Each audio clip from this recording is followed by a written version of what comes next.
En el nombre del Padre, del Hijo y del Espíritu Santo.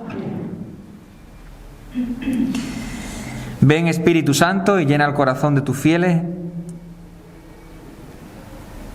Ayúdanos a todos nosotros a profundizar en este sacramento, Señor, tú que eres el Dios de la luz y de la palabra.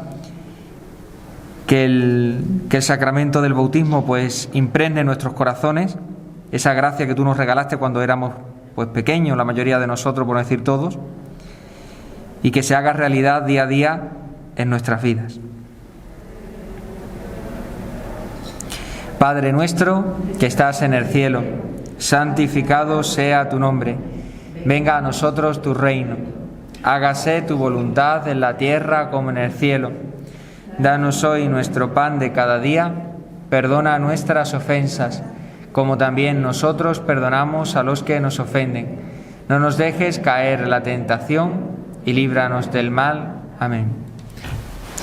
Vamos a comenzar esta charla sobre el sacramento del bautismo.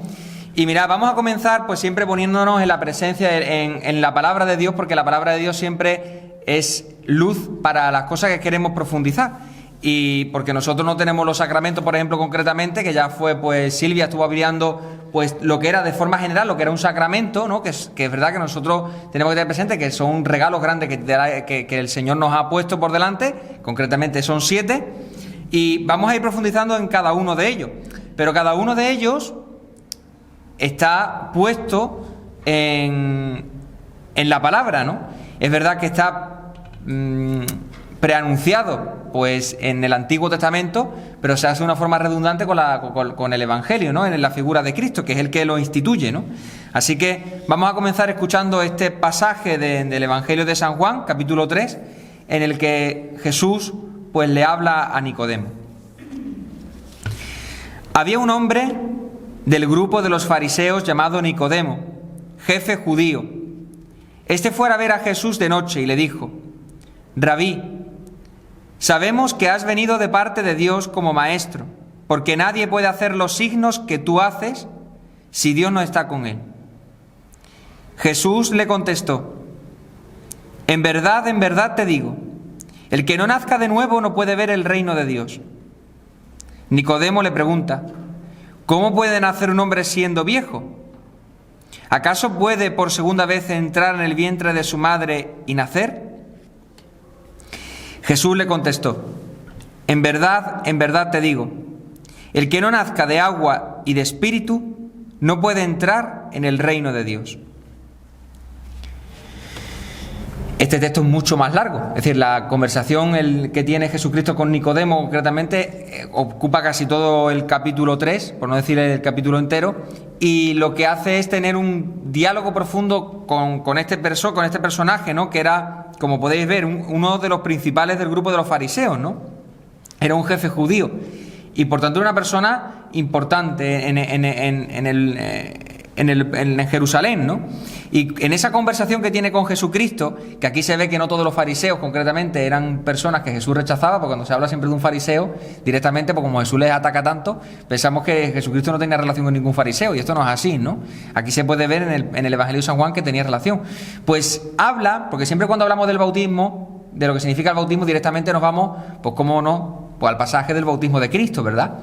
Pero en el Evangelio de San Juan, concretamente en este discurso que tiene este diálogo, Jesucristo nos explica de una forma distinta, porque no es directamente con los signos evidentes, ¿no? Que el cielo se abre, que baja el Espíritu Santo, sino de una forma mucho más profunda desde el corazón, lo que significa el sacramento del bautismo, ¿no?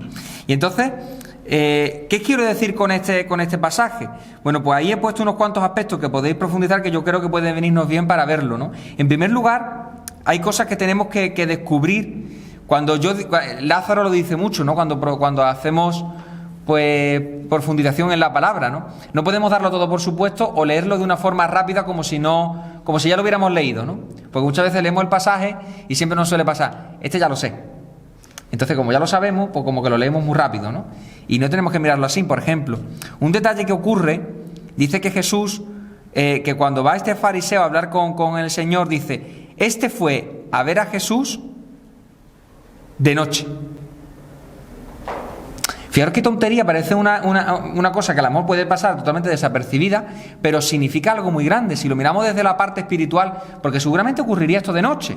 Es decir, esto no estamos negándolo, pero sí que es verdad, de una forma espiritual y teológica, hace ver cómo este fariseo acude al Señor en una noche oscura dentro de su corazón, ¿no? Ya sea quizá porque está viendo en Jesucristo el Mesías, pero no lo acepta porque el pueblo judío o los fariseos de aquella época no lo estaban aceptando, y él tendría que tener a lo mejor una oscuridad interior que hace que cuando se encuentre con Jesucristo, en esa oscuridad, pues le entre en ese diálogo, ¿no? Porque dice, yo sé que has venido tú de parte de Dios, pero dice, como maestro. Ojo, que el fariseo no acepta que Jesucristo es el Hijo de Dios. Yo sé que has venido tú de parte de Dios y eres un maestro, pero yo no creo que tú seas el Hijo de Dios. Dice, porque nadie puede hacer los signos que tú haces si Dios no está en él. Daros cuenta que este fariseo, cuando entra en diálogo con el Señor, es una situación convulsa. ¿Por qué? Porque Jesucristo está haciendo grandes signos que está haciendo ver al pueblo que él es alguien especial. ¿Qué ocurre? Que los fariseos y los jefes judíos y los ancianos y el sumo sacerdote rechazan que Jesucristo sea el Mesías. ¿Por qué? Porque no aceptan cosas que el Señor está diciendo, ¿no? Entonces lo rechazan como Mesías, pero claro, ven los signos y dice, este tiene que venir a fuerza de parte de Dios, porque los signos que él hace no podemos rechazarlos, ¿no? Este tiene que venir de parte de Dios a la fuerza. ¿Qué ocurre? Que ese fariseo le dice, tiene pues una inquietud interior, ¿no? Porque si no es el Mesías, bueno, pues será un maestro, pero aquí hay algo que no me concuerda, ¿no? Entonces está en una oscuridad interior, porque en el fondo le rechaza lo que sus superiores, entre comillas, le pueden estar diciendo, ¿no? Que este no puede ser el Mesías, ¿no? Pero en esa oscuridad el Señor le dice, en verdad te digo, el que no nazca de nuevo no puede ver el reino de Dios. Y él no entiende, ¿no? Porque él empieza a decir como que es una realidad de meterse dentro del interior dice, ¿cómo voy a meterme de nuevo en el vientre de mi madre, ¿no? Eso es imposible, ¿no? Y el Señor le vuelve a decir, el que no nazca, y dice aquí, de agua y de espíritu, no puede entrar en el reino de Dios. El que no nazca del agua y del espíritu. Jesucristo está hablando claramente de lo que significa el bautismo, ¿vale?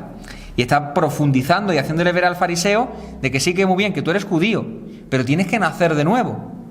No puedes quedarte en el Antiguo Testamento, para que me entendáis. Tienes que nacer de nuevo y nacer en el agua y el espíritu, en el bautismo que yo voy a incorporar en la iglesia. Tú tienes, si quieres romper esa noche oscura en la que tú estás, si quieres romper esa oscuridad que tienes en tu interior, tienes que nacer de nuevo, tienes que empezar de nuevo, tienes que empezar una vida nueva que yo quiero brindarte, pero no de la forma natural y humana, ¿no? Sino una vida nueva desde el interior del corazón, ¿no? Una vida nueva de la gracia de Dios impregnada del Espíritu Santo, ¿no? Entonces, esto hace una mirada especial cuando miremos al bautismo, porque lo que tenemos que descubrir, en primer lugar, es que el bautismo es uno de los grandes sacramentos, es el sacramento de entrada, y ahora lo voy a explicar mucho mejor, ¿no? Pero es un sacramento esencial dentro de la vida de la Iglesia, porque fijaros lo que dice el Señor, el que no nazca de agua y de espíritu no puede entrar en el reino de Dios. O sea, fijaros que es muy drástico y muy duro, ¿no? Pero en esto tenemos que ver, pues, algo importante para nosotros, ¿no? Porque porque incluso el fariseo no llega a entender al Señor durante todo el discurso, porque él sigue quedándose como una parte superficial, ¿no? Una parte superficial porque él no entiende lo que el Señor le está diciendo, porque está pensando humanamente, ¿no? Pero el Señor le está hablando directamente al corazón y al espíritu de la persona, ¿no? Haciéndole una mirada trascendente de lo que está hablando, ¿no? De forma que lo que quiere el Señor es una vida nueva desde el interior de la persona, ¿no? Que no es tanto el echar el agua, que es algo externo, sino que esa parte externa, ese símbolo externo, vaya acompañado después de la interioridad de la persona, ¿no? Bueno, pues después de haber entrado un poquito en por lo menos para que veamos desde la palabra de Dios, pues qué es lo que significa esta gracia del bautismo. Mirad, yo lo que he hecho es, ahí lo tenéis en el papel que os he entregado, pues ver un poquito a partir de distintos puntos de vista, ¿no? En primer lugar, la pregunta general, pues, ¿qué es el bautismo? Que se podría decir que es lo primero que tendríamos que preguntarnos todos. Luego vamos a ver cuándo instituyó este sacramento del bautismo Jesucristo, qué nos regala el bautismo a cada uno de nosotros, que esa es la parte que vamos a profundizar un poquito más. Y finalmente vamos a ver otros dos puntos. El primero sería el rito directamente del bautismo, es decir, cuando se realiza un bautismo, ¿qué es lo que se hace, no? Porque a lo mejor se nos ha olvidado o lo que fuera, ¿no? Pues bueno, pues recordar un poquito pues los momentos especiales del ritual del bautismo, y terminaremos con leyendo y rezando luego al final pues el rito de la bendición del agua, ¿no? Porque en ello vamos a ver distintas cosas que en las que vamos a descubrir lo que significa la gracia del bautismo. Así que vamos a empezar diciendo pues la primera pregunta, ¿no? ¿Qué es el bautismo?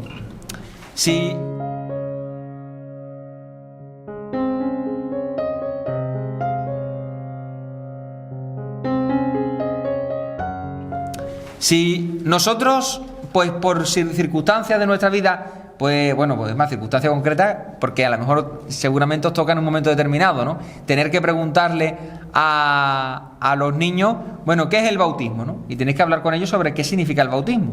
Bueno, pues si le preguntas ¿qué es el bautismo? Pues mira, el bautismo es el primer sacramento de la Iglesia. Esto está recogido de lo que dice realmente el catecismo de la Iglesia. Yo lo he adaptado un poquito porque después lo vamos a explicar mucho mejor. El bautismo es el primer sacramento de la Iglesia y dice que es el pórtico por el que nos hacemos cristianos y podemos participar de los demás sacramentos. Y gracias a él, la persona recibe distintas gracias, que podría estar mejor puesto en mayúscula, no es eso una errata. Ser hijo de Dios, ser liberado del pecado original e incorporarse a la familia de la Iglesia. Fijaros, el sacramento del bautismo, es decir, ¿por qué es tan importante? Pues mirad, de una forma, fijaros, si nos vamos de una forma, en vez de irnos al espíritu de la persona, que luego vamos a explicar los efectos, ¿no? Si nos vamos de una forma práctica y de una forma jurídica, para que me entendáis, el sacramento del bautismo es esencial para poder vivir la vida de la Iglesia. ¿Por qué? Porque si tú no te bautizas, tú no puedes recibir los demás sacramentos. Por eso es tan importante cuando los niños se apuntan, decir, ¿este niño está bautizado?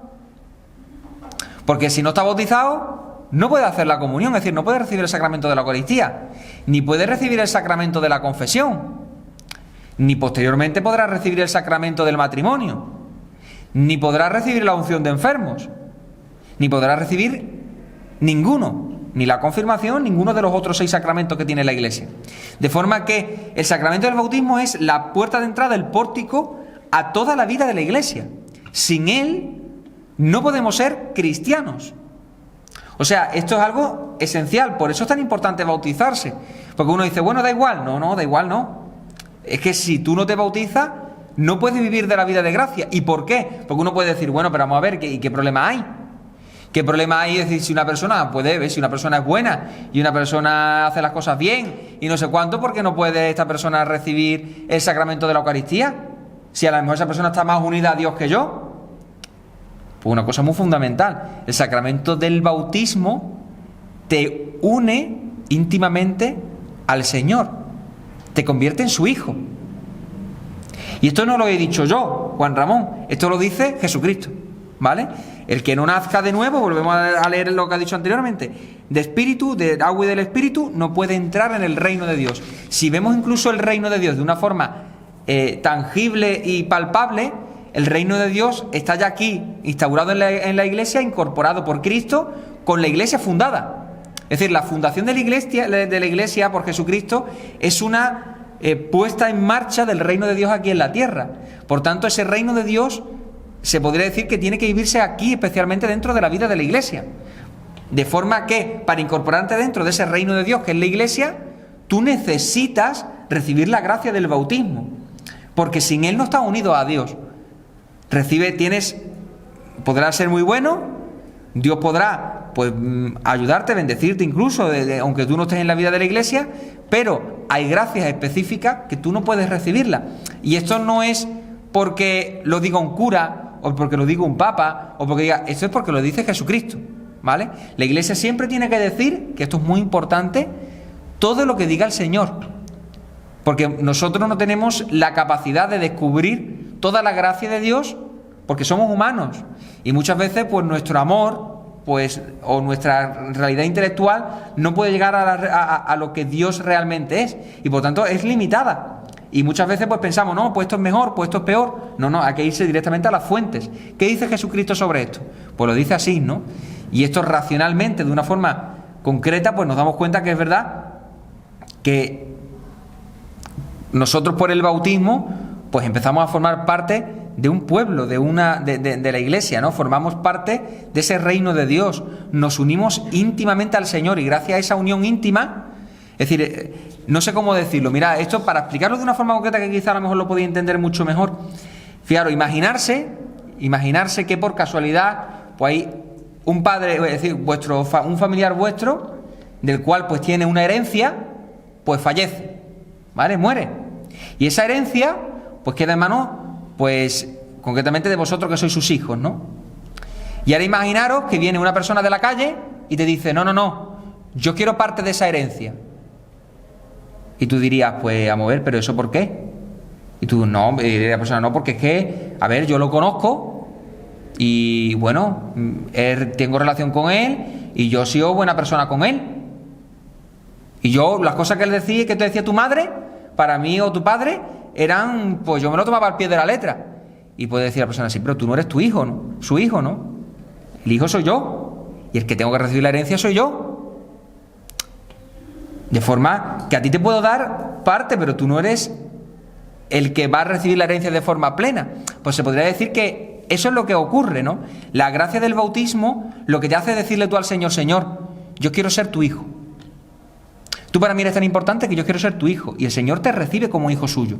Y por tanto entra a formar parte de su reino. Y al entrar parte de su reino, tu realidad concreta de vida cambia. Es que cambia tu ser, ¿no? Ahora lo vamos a explicar mucho mejor luego, pero te cambia tu ser. Y por tanto te une íntimamente al Señor y formas parte de su familia. Y por tanto puedes recibir el resto de las gracias que el Señor nos ha dejado como herencia, para que me entendáis. Y por eso nosotros podemos recibirla. Pero no una persona que a lo mejor no ha hecho, pues yo llego aquí y yo soy el primero que he llegado y quiero recibir ya la gracia del Señor, la herencia del Señor. Eso no puede ser así, ¿no? Bueno, pues, ¿cuándo se instituyó este sacramento en la Iglesia? ¿Cuándo Jesucristo lo instituye? Porque todos los sacramentos están instituidos por Jesucristo, ¿no? Pues bueno, tenemos que hablar...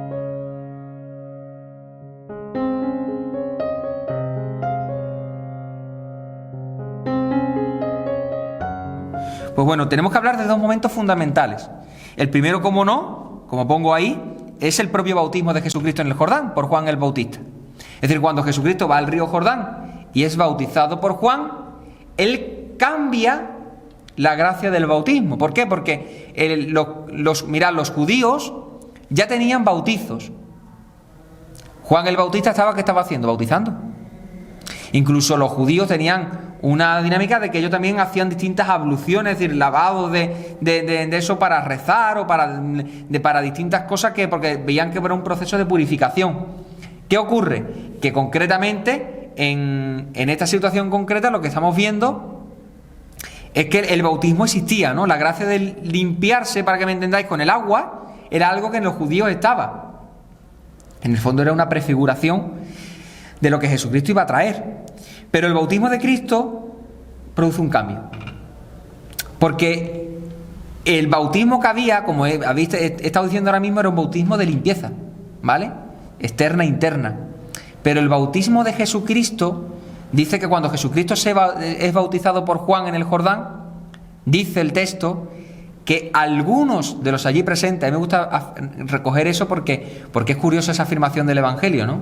Algunos de los allí presentes, es decir, no todos, vieron abrirse el cielo y bajar al Espíritu de Dios y posarse sobre él, en forma de paloma, que no quiere decir que fuera como una paloma, ¿no? Sino, igual que baja del cielo una paloma, pues bajó el Espíritu de Dios y se posó sobre Cristo, ¿no? Y entonces dice que se oyó una voz del cielo que decía: este es mi Hijo amado. Y me gusta recordar esta realidad de algunos, porque quiere decir que esto nos pasa también a nosotros, ¿no? Es decir, las gracias, los sacramentos, algunos no somos capaces de descubrir la grandeza de ese misterio, ¿no?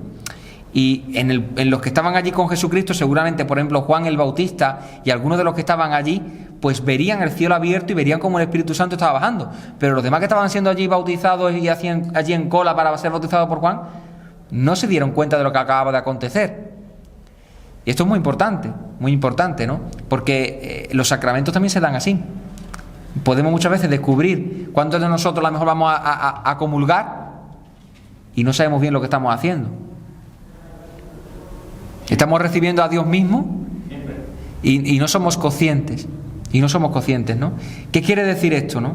Pues que en la vida cristiana todo sucede así, y en los tiempos del Señor pues pasó algo similar, ¿no? Cuando Jesucristo se bautizó, algunos lo vieron, pero la mayoría de los que estaban allí presentes estaban totalmente desapercibida la situación de lo que estaba aconteciendo en aquel momento, ¿no?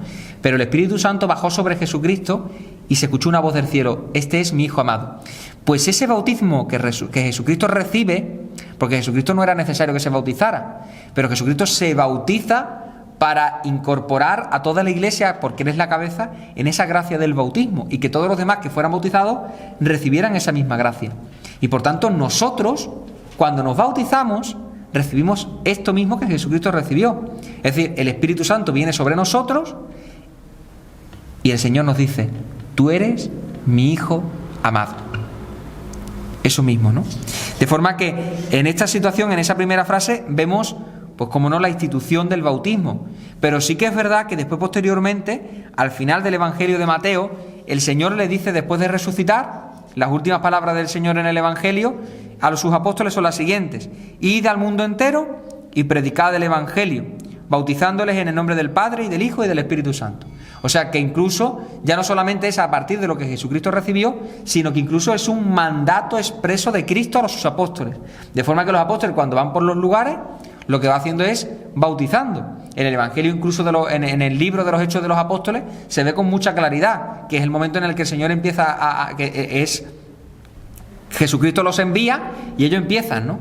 Entonces tú vas viendo durante todo el episodio de todo lo que va ocurriendo en el Hecho de los Apóstoles, que los apóstoles van yendo por los distintos rincones y lo que van haciendo es bautizar y hacer comunidades cristianas. Eso es lo que van haciendo, yendo por todos los rincones del mundo y bautizando a todas las personas que quieran incorporarse a la vida de la iglesia y unirse al Señor, ¿no? De forma que para poder formar parte de esa comunidad cristiana era necesario bautizarse, ¿no? Bautizarse. De forma que en estas dos realidades vemos que el sacramento del bautismo es instituido por el mismo Cristo en estos dos momentos concretos de los evangelios. ¿Qué nos regala el bautismo? Bueno, pues aquí vamos a...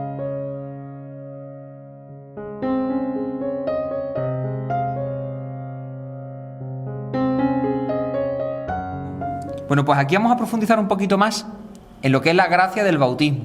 Porque sí, vemos todo esto de forma general, pero bueno, ¿qué es lo que produce en la persona o qué produjo en nosotros? Porque ya que estamos nosotros aquí, que todos hemos sido bautizados, ¿qué te hizo a ti el Señor cuando tú fuiste bautizado, cuando eras pequeño, ¿no? ¿Qué produjo en tu corazón? ¿Qué cambió en ti? ¿Qué produjo en el corazón de vuestros hijos cuando fueron bautizados? Bueno, pues vamos a ir viéndolo. En primer lugar, ¿cómo no? El gran regalo que nos hace, como ya antes he insinuado, es que Jesucristo, es que el Señor, por medio del bautismo, nos hace sus hijos. Esto yo recuerdo que ya alguna vez, en otra reunión que hemos hablado de otro tema distinto, decíamos que el bautismo hacía a la persona hija de Dios, y entonces, claro, recuerdo que decía, bueno, ¿y el resto de personas qué pasa? ¿Que no son sus hijos? Son criaturas del Señor, y el Señor las quiere como criaturas suyas, pero no son hijos de Dios. Esto puede chocar muchísimo, porque uno dice, ¿pero eso cómo va a hacer? Pero es que es así. Es así. Es decir, que no quiere decir que el Señor no ame a las personas, al revés, las ama con locura. Son criaturas suyas, son creación suya, y las ama a todas con locura. Pero nosotros somos sus hijos. Sus hijos. Somos hijos, como dice San Pablo, somos hijos en el Hijo.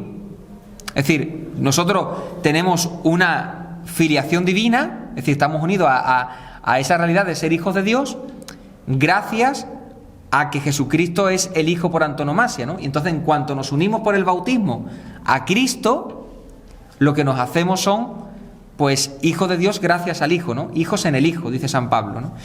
Esto, mirad, yo creo que esto es muy importante que lo tengamos presente, porque yo creo que estamos muy acostumbrados a decir que Dios es nuestro Padre. Yo cuando hablo de, por ejemplo, concretamente de lo que significa la muerte del Señor, y yo digo muchas veces, es que estamos muy acostumbrados a ver a Jesucristo crucificado, ¿no? Además, concretamente en Andalucía más todavía, ¿no? Porque sacamos paso de Semana Santa a la calle, aunque ahora no se pueda por el coronavirus, pero sacamos paso de Semana Santa a la calle, sacamos muchas cosas, ¿no? Y en el fondo estamos muy acostumbrados, pues bueno, a ver un crucifijo, a tener todos un crucifijo colgado del cuello, a tener un rosario y tenemos un crucifijo en el rosario. Y estamos acostumbrados, en nuestra casa, en alguna mesa, en algún lugar colocado. ¿Qué ocurre? Con el tema de decir que Dios es nuestro Padre, nos pasa igual, estamos muy acostumbrados, ¿verdad? Es decir, todos nosotros sabemos, cuando decimos, ¿quién es Dios? Pues Dios es mi Padre. Vamos a decirlo de nuevo con las palabras, sabiendo lo que estamos diciendo. Dios es mi Padre, con todo lo que significa esa palabra Padre. Y si lo llevamos a territorio, porque esto ha sido una revelación de Dios. Es decir, Jesucristo nos lo reveló. Es más, los judíos de la época, esto que estoy diciendo, esta realidad, les chirriaba por dentro, porque Dios era Adonai. El nombre de Dios no se podía mencionar. Y Dios era mi Señor. Y nosotros somos sus esclavos. Somos sus siervos. Y Jesucristo le dice, Abba. Que es como vuestros hijos dicen a vosotros, mamá, papá. Pues así como el Señor llamaba a su Padre en el cielo, papá. Y el Señor dice, mi Padre y vuestro Padre. Por tanto, Dios es mi Padre, porque esto es una revelación de Dios para descubrir el corazón que tiene el Señor. El corazón de Dios es un corazón de Padre con nosotros. Y por tanto, esto tenemos que tenerlo muy presente, porque mira, cuando vosotros tiráis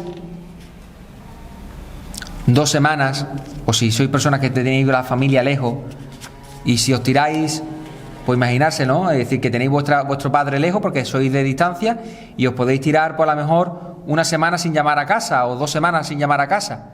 Cuando os tiráis 2 semanas sin llamar por teléfono, pues yo digo yo por experiencia personal, y seguramente si esto se sube a YouTube, mi madre cuando lo escuche, porque lo escuchará seguramente, dirá, ¡ay, que mi niño, qué razón lleva!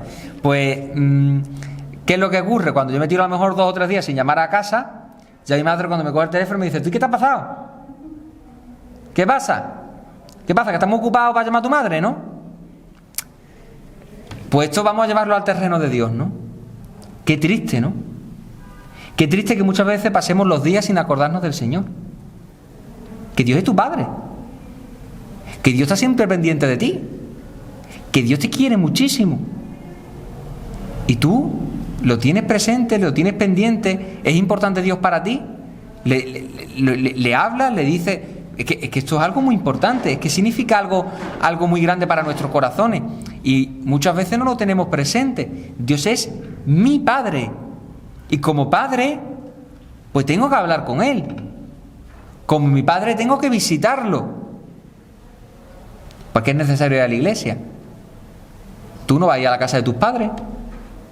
Si tus padres viven aquí al lado, tú no vas a visitarlo toda la semana. Es que esto es muy importante, pues el Señor, es que Dios no es porque Dios, a ver, es que tenemos que cambiar la mentalidad. Es que esto no es porque Dios te lo imponga como obligación, es que es algo necesario, es que es obligatorio para tu corazón. Por necesidad de ir a ver a tus padres, pues por necesidad tienes que ver a tu Dios, porque lo amas, porque lo quieres, porque es importante para ti, ¿no? Esto pues tiene que ayudarnos en nuestra vida a descubrir la grandeza de cuando nosotros decimos a Dios Padre. Eso tenemos que llevarlo de forma real en nuestra vida, y cada vez que recemos el Padre Nuestro, que me imagino que lo rezaréis todos los días, cuando recéis el Padre Nuestro, recordarlo y decir, y yo oí a mi Padre del cielo y rezo al Padre Nuestro, y yo ¿cómo trato a lo largo del día a mi Padre del cielo? Mucho papá, ¿y después qué? ¿No da coraje eso, no? Que vuestros hijos digan mamá, papá, y de golpe vosotros seáis unos... Vea que los niños nada más que te buscan para más que por interés muchas veces, ¿no? Para que le dé dinero, para lo que fuera. Pues con el Señor pasa lo mismo, ¿no? Con el Señor pasa lo mismo, no podemos tenerlo de esa perspectiva, ¿no? Entonces tenemos que asimilar y comprender en nuestro corazón esa grandeza, porque esto además es un regalo de Dios por medio del bautismo. El segundo regalo que recibimos es liberarnos del pecado original. ¿Qué es el pecado original? Esto ya lo hemos visto en otras ocasiones.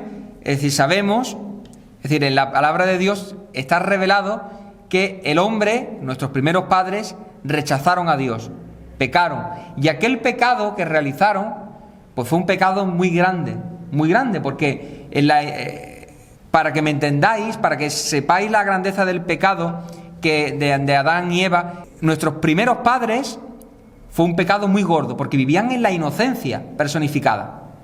Es decir, ellos no tenían maldad en su corazón. Por tanto, el pecado fue un pecado gordo. Y para que me entendáis el símil, que es más, que esto lo hace San Pablo y lo hacen los santos padres, para que entendáis un símil con lo que significa el pecado de Adán y Eva, usted imaginarse que la Virgen María o Jesucristo hubieran pecado. ¿Cómo hubiera sido ese pecado? Un desastre. Un desastre.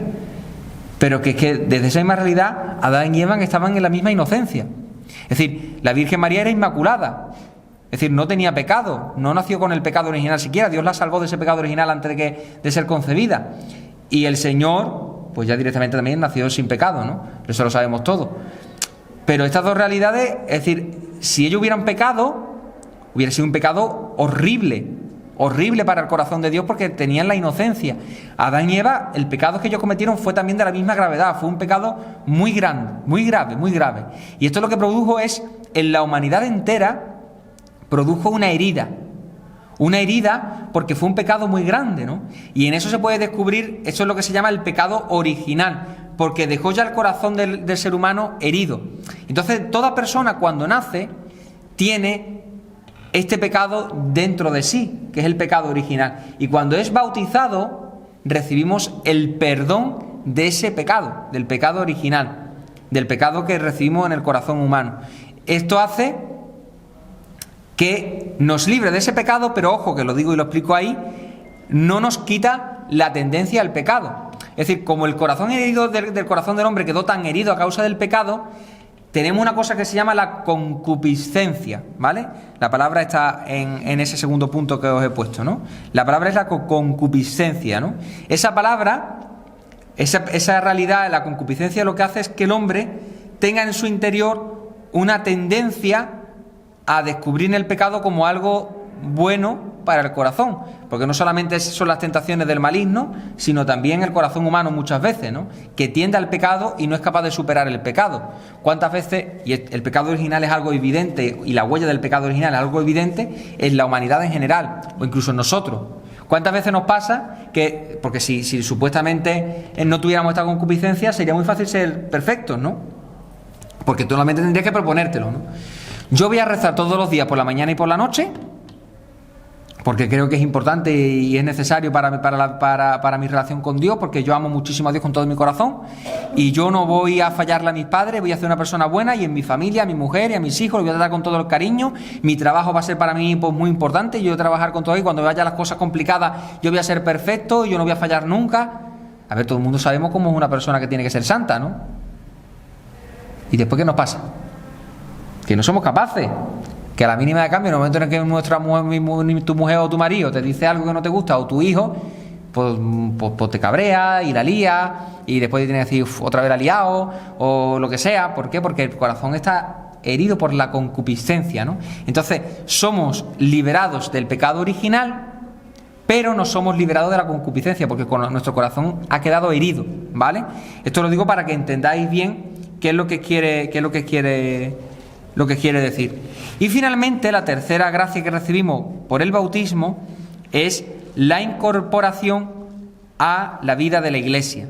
Es decir, la persona que es bautizada lo que hace es ser incorporado en la vida de la Iglesia, porque en el fondo es recibido en la familia de los cristianos. Al convertirte en hijo de Dios, Dios reúne a todos sus hijos juntos en una misma familia, y esa familia es la Iglesia. Y por tanto, cuando somos bautizados, nos incorporamos a la vida de la Iglesia. Esto también es muy importante, porque tenemos que darnos cuenta de que la Iglesia, si Dios es nuestro Padre, la Iglesia es nuestra Madre. Y esto yo quiero que lo llevéis a vuestro corazón, porque, mira, a mí, yo, por lo menos por experiencia personal, mira, yo cuando entré en el seminario, yo sí que es verdad que, por ejemplo, que a lo mejor pues aceptaba, pues bueno, sí que había cosas de decir la Iglesia, no sé cuánto, importante, pero sí que es verdad que a lo mejor cosas que decían los obispos, que decían a lo mejor no sé cuánto, pues yo siempre era pues muchas veces como el mundo piensa, ¿no? Atacando a los obispos o a lo mejor cosas que hubiera dicho el Papa y a que veis, porque claro, porque la Iglesia, porque esto, porque lo otro, porque no sé cuánto. Y dentro del seminario uno va descubriendo que la Iglesia es tu madre, ¿no?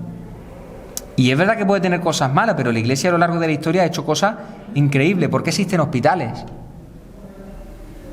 Porque hubieron grupos de santos que empezaron a cuidar a la gente, ¿eh? Y fundaron hospitales. ¿Por qué existen universidades? Porque los santos se dieron cuenta de que a la gente le faltaba formación y que tenían que formarse y que eran universidades. ¿Por qué existen orfanatos?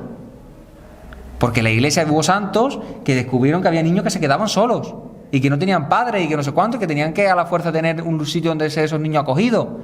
Porque existen en distintas cosas que dices, es que tú empiezas a ver cosas que existen en la humanidad que son positivas y la mayoría tienen fundación en la misma Iglesia. Sin embargo, estas cosas nunca se miran. Siempre se miran las cosas negativas de la Iglesia, ¿no? Siempre se miran, pues que si este obispo ha dicho, o que si este, bueno, y el resto de los obispos. No, porque si este Papa ha dicho, bueno, y el Papa normalmente que dice todas las cosas que dice son malas. Y muchas veces que la sociedad es muy mala, ¿eh? Y los medios de comunicación todavía más. Yo recuerdo que hubo una vez que estaba yo en el seminario que empezaron a poner a Benedicto XVI vestido de limpio porque dijeron que había dicho que Mahoma no sé cuánto y que no me acuerdo que fueron en contra en el fondo del Islam, ¿no? Pero diciendo una aberración contra el Islam. Y yo recuerdo que yo dije, ¿esto cómo lo ha dicho el Papa? Pero ¿cómo va a ser? Claro, yo me fui al internet, me puse a buscar qué era lo que realmente había dicho, y efectivamente, el Papa había sacado para hablar bien del Islam, para hacer un acercamiento pues un poquito al pueblo que tenía, porque era un pueblo islámico al cual tenía donde fue a visitar, pues cogió y habló de una persona que había dicho no sé qué, no sé cuánto, no sé qué, pero que claro, debido a esto pues un santo rechazó y no sé cuánto y atacó. En el fondo era para ayudar y favorecer un poquito el diálogo, y lo que se había sacado era de contexto la frase y había dicho que el Papa había dicho para poner vestido de limpio a Benedicto XVI, y eso lo sacaron los medios de comunicación. Fijaros la maldad muchas veces, ¿no? ¿Qué quiero decir con esto? La Iglesia es tu madre, y como tu madre que es, la tienes que querer. Si tú a tu madre que tienes tú a tu lado, tú a lo mejor interiormente puedes decir, ¿a qué ve mi madre? Las cosas que hace, ¿no?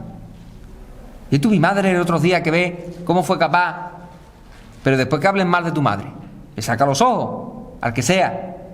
Y al revés, siempre intenta ver las cosas positivas porque para eso es tu madre, ¿no? Y tu madre siempre será buena, ¿no? Pues bueno, pues yo quiero que vosotros seáis capaces de ver la Iglesia de esta manera. Es decir, que la Iglesia para vosotros sea vuestra madre, porque en la Iglesia habéis sido bautizados. En la Iglesia Dios os perdona de los pecados que hayáis cometido. En la Iglesia recibís todos los domingos y algunos de vosotros diariamente el sacramento de la Eucaristía. En la Iglesia os habéis casado. En la Iglesia os han acogido. En la Iglesia los sacerdotes que estamos aquí os hemos recibido con los brazos abiertos, y muchos de vosotros habéis recibido ayuda de mucho tipo, incluso hasta a la hora de recibir alimento y de recibir ayuda cuando estáis pasando necesidad. ¿De esto qué quiero deciros? Que la Iglesia es importantísima para nosotros y tenéis que acogerla. No penséis y diferenciéis como hace el mundo, que parece que está la Iglesia de los obispos y la Iglesia de tu barriada. Eso es un error grave, porque esta Iglesia que está aquí es la Iglesia diocesana. Es decir, esta iglesia que estáis aquí, San José Artesano, es una iglesia que están dos curas que están unidos a un obispo. Y si nosotros hacemos lo que hacemos, lo hacemos porque estamos unidos a nuestro obispo. Si no, no seríamos nada. Y ese obispo está unido a un papa. Y por tanto la iglesia somos una unidad. Tú no puedes decir que la iglesia de tu barriada es distinta que la iglesia universal, porque si estás diciendo eso, apaga y vámonos. Estás rompiendo lo que Jesucristo nos trajo, porque está haciendo una división de una realidad que no es real, ¿no? Que no puede existir. De forma que si la Iglesia hace grandes cosas a tu lado, es la Iglesia universal, no es el Padre Lázaro, el Padre Juan Ramón o el Padre Rafael, sino que es la Iglesia la que lo está haciendo por mano de sacerdotes. Es más, cuando los curas o alguna parroquia o algunas personas de la parroquia actúan mal, lo ha hecho esa persona. Lo ha hecho esa persona, porque si esa persona hiciera lo que Dios quiere que haga la Iglesia y que la Iglesia hace normalmente, no haría eso. Es más, por eso cuando fallamos tenemos que ir también a confesar con un sacerdote, porque no solamente le fallamos a Dios, le fallamos a la Iglesia. Porque no penséis que cuando decimos que la Iglesia fallan los obispos. Cuando tú la lías, también está fallando la Iglesia, porque tú eres parte de ella. Nosotros es verdad que tendremos una realidad, porque es verdad que los curas tenemos que vivir. A ver, nosotros tenemos que ser ejemplo para vosotros, y si no somos ejemplo para vosotros, pues ahí es donde también está el problema. Pero si un cura no es ejemplo, no tengo yo que tomarme ya la realidad de decir, pues yo me tomo ya la libertad de hacer lo que me dé la gana. No, bueno, pues a lo mejor vuestra santidad ayudará a la santidad del sacerdote. Mira, esto es muy importante. Si un sacerdote es santo, ayudará a la feligresía a ser santa. Si una comunidad es santa, ayudará al sacerdote a ser santo. Fijaros, ¿eh? Esto es algo muy importante. De forma que vosotros, es muy importante que viváis esa santidad para ayudar a los sacerdotes. Ahora mismo estamos el Padre Lázaro y estamos yo, y estoy yo, ¿no? Pero en el futuro los que vengan, o los quienes sean, qué importante es recibir al sacerdote sabiendo que estás recibiendo a la Iglesia. Y que si algún sacerdote falla, pues tenemos que tener en cuenta de que es un fallo humano, porque es humano, es una persona humana y falla. Pero no está fallando en nombre de la Iglesia. Es más, si actúa mal, no es la Iglesia la que está haciéndolo mal. Seguimos, ¿vale? Que no terminamos. Y ahí tenemos, fijaros, cuando uno va a recibir el sacramento del bautismo, ahí tenemos cómo se realiza el rito, ¿no? Pues mirad.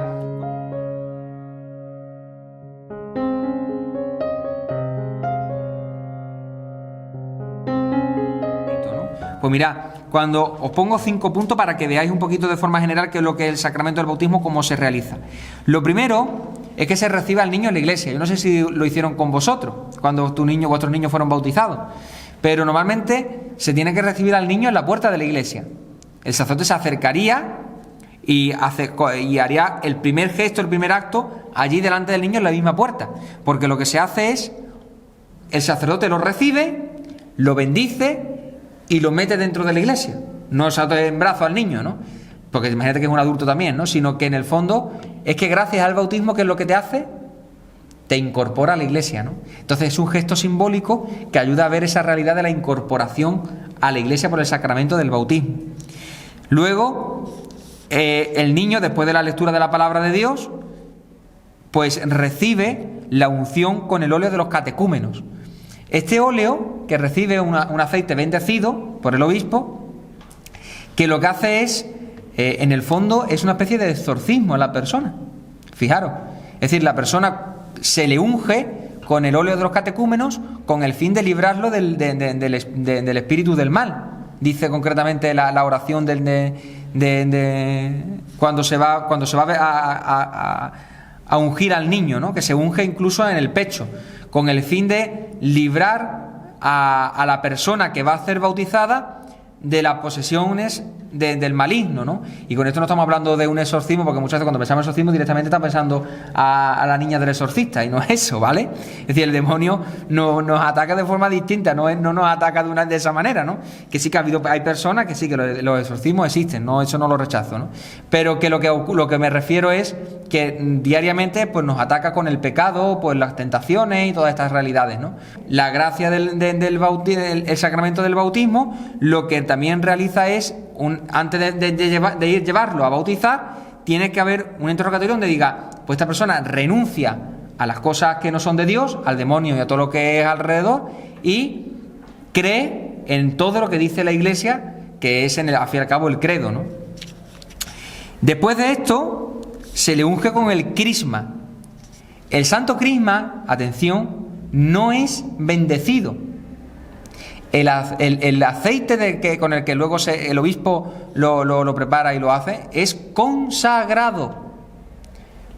¿Cuándo hay otro momento, en qué rito, en qué momento se consagra también algo?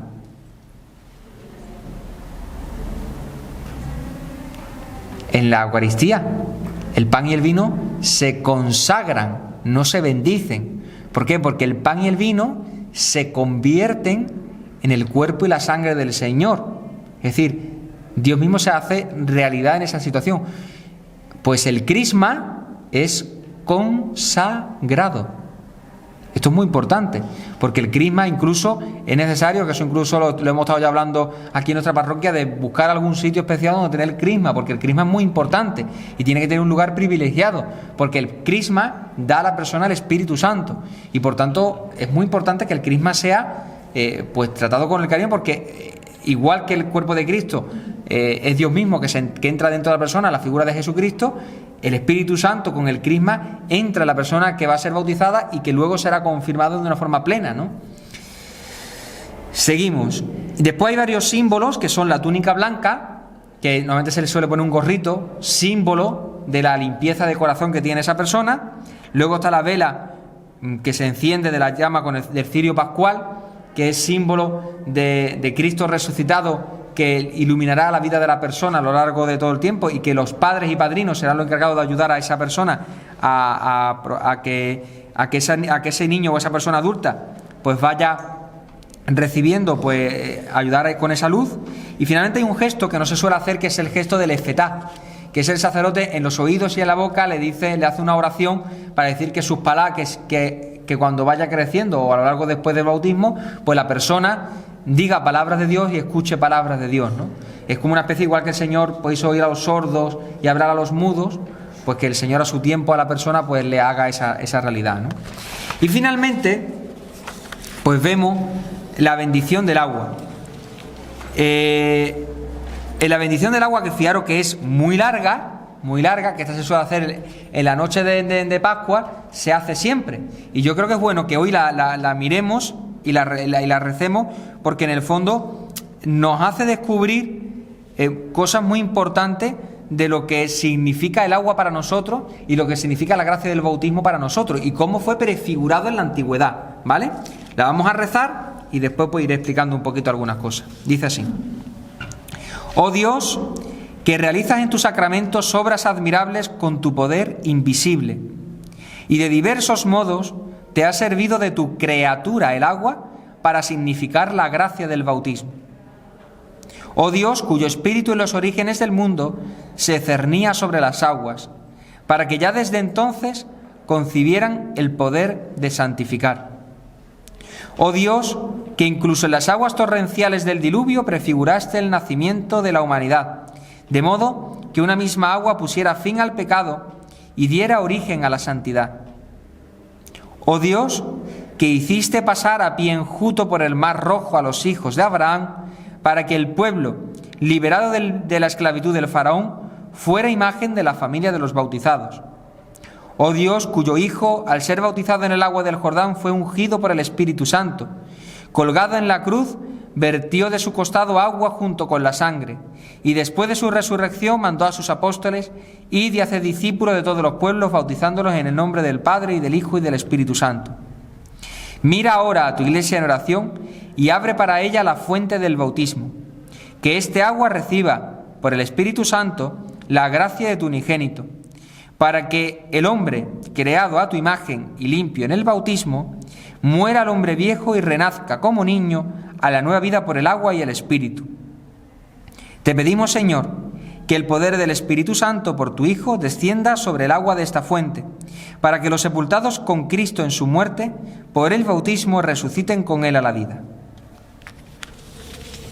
Es muy bonita, ¿verdad?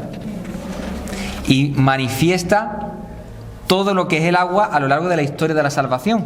Si os podemos mirar pues distintos momentos, ¿no? Habla pues al principio como en los orígenes del mundo, ¿no? Cuando Dios creó el agua, ¿no? Ya preparando lo que el agua va a significar en el futuro para la vida del hombre, ¿no? Luego habla de cómo el diluvio universal que existió, pues lo que hace es como el arca de Noé, que es símbolo de la iglesia, ¿no? El arca de Noé, esa barca que navega en medio del diluvio, símbolo de la iglesia que limpia a la humanidad entera del pecado, ¿no? Ya prefigurando de nuevo aquella realidad. Luego habla de cuando pasaron por el Mar Rojo con Moisés, que quedaron el agua a derecha e izquierda y el pueblo pasó por medio, ¿no? Como una forma de purificación del pueblo antes de ir a la tierra prometida.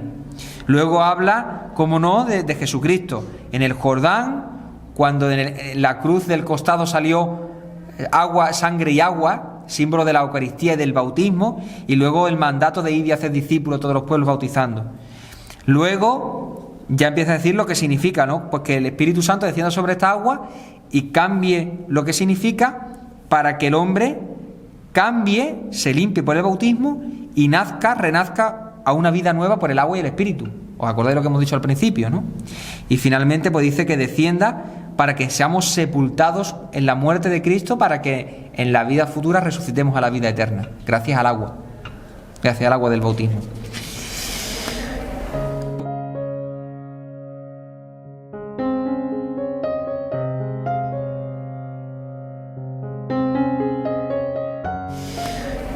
Pues finalmente digo, y ya con esto termino, que fijaros si es grande la gracia del bautismo, que una cosa que no comento es que la gracia del bautismo produce carácter, imprime carácter en la persona. ¿Y esto qué quiere decir imprime carácter? Y es que la persona, por la gracia del bautismo, queda como sellada en su corazón, queda sellada, impregnada, porque la persona cuando se bautiza cambia su propio ser. La cosa que imprime carácter cambia el ser de la persona. El bautismo cambia el ser de la persona y la convierten en hija de Dios. La confirmación también imprime carácter, porque la persona la cambia y la convierten en templo del Espíritu Santo. Y otra más, cuando el sacerdote es ordenado, cambia su interior y se convierte en el corazón de Cristo para la gente, se une íntimamente a la figura de Cristo sacerdote, de forma que esos tres sacramentos imprimen carácter, ¿no? Así que el sacramento del bautismo imprime carácter, es decir, tú quedas sellado para siempre. Dios, cuando nosotros muramos, va a ver en nuestro corazón que hemos sido bautizados. En nuestra alma se verá que hemos sido bautizados. Aunque tú hayas rechazado a Cristo toda tu vida y tú ya no hayas querido saber nada de Dios, y aunque tú hayas dicho quiero que me borren de esto del bautismo, porque hay gente que se dice que quieren ser borradas de esto, que quieren secular, ¿cómo es? Apostatar, quieren apostatar. Pues bueno, pues a pesar de que las personas quieren apostatar, la persona siempre seguirá siendo hija de Dios.